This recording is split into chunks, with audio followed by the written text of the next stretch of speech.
ஏற்கனவே ஆண்ட எடப்பாடி பழனிசாமி ஒவ்வொரு ஊராக செல்கிறார். இந்த அரசு என்ன செய்து விட்டது என்றெல்லாம் சொல்கிறார். 10 ஆண்டு காலத்தில் செய்த காரியத்தை விட இந்த 4 ஆண்டு காலத்தில் நம்முடைய முதலமைச்சர் செய்திருக்கிறார். உங்களுக்கு நான் ஒரு எச்சரிக்கையாக சொல்ல விரும்புகிறேன்.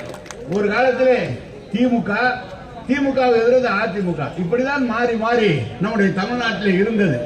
ஆனால் இன்றைக்கு இன்னொருவர் வந்து சொல்கிறார், நாங்கள் எங்களோடு தான் நேரடியாக போட்டி என்றலாம்.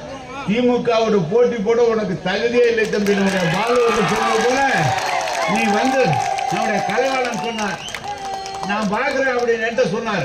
நான் அப்படிலாம் சொன்னேன். முதல் நாள் தான் வந்துட்டு போறான், நீ மறுநாள் அதே இடத்துல கூட்டம் போடுறேன்னா வாங்க அதை அடிச்சு காமிக்கிறேன். அடிச்சு காமிச்சு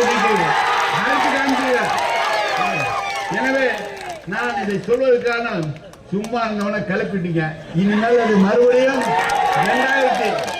2021 மீண்டும் தமிழ்நாட்டுடைய முதலமைச்சராக தளபதி அவர்களை அமர வைக்கிற வரை இந்த போராட்டம் போயார். பழனிசாமி எல்லாம் முதலமைச்சராக இருந்தார். 4 வருஷத்துல அவர் என்ன செஞ்சாருன்னு பூரா தெரியும்.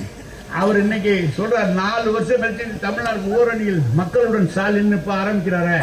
ஏன் ஒரு 4 வருஷம் என்ன பண்ணாரு அப்படின்னு சொல்லி பழனிசாமி கேட்டார். நீ 4 வருஷம் ஊட்டி இருந்துட்டு 4 வருஷம் கழிச்சு தானே நீ வெளியே வர, நீ எதுக்கு வந்து அதுக்குதான் வரணும்.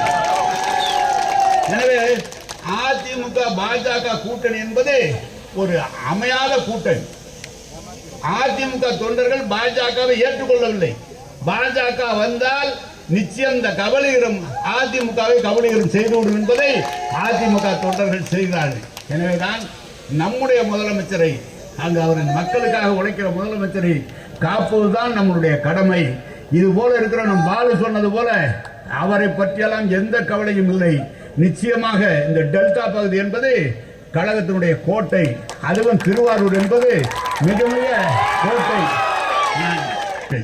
தொழில்துறை மூலமாக புதிய தொழிற்சாலைகள், இந்தியாவிலே அதிக தொழிற்சாலை இருக்கிறது தமிழ்நாட்டில் தான்.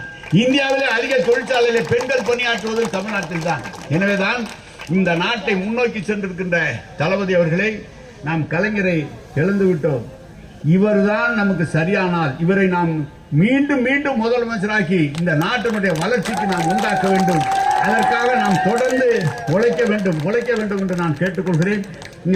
அவன்கிட்ட சொன்னேன், நான் பஸ் ஸ்டாண்டு கொடுனா பஸ் ஸ்டாண்டு கொடுத்தோம், ரோடு கொடுனா ரோடு கொடுத்தோம், நூலகம் கொடுனா நூலகம் கொடுத்தோம், செலவு வைக்கணும்னா வச்சோம், பாலம் கொடுனா பாலம் கொடுனா. ஒரே ஒரு தொழிற்சாலையை திருச்சி கொடுறான்னா அவன் கொடுக்க மாட்டான். நீங்க தான் சொல்றீங்க.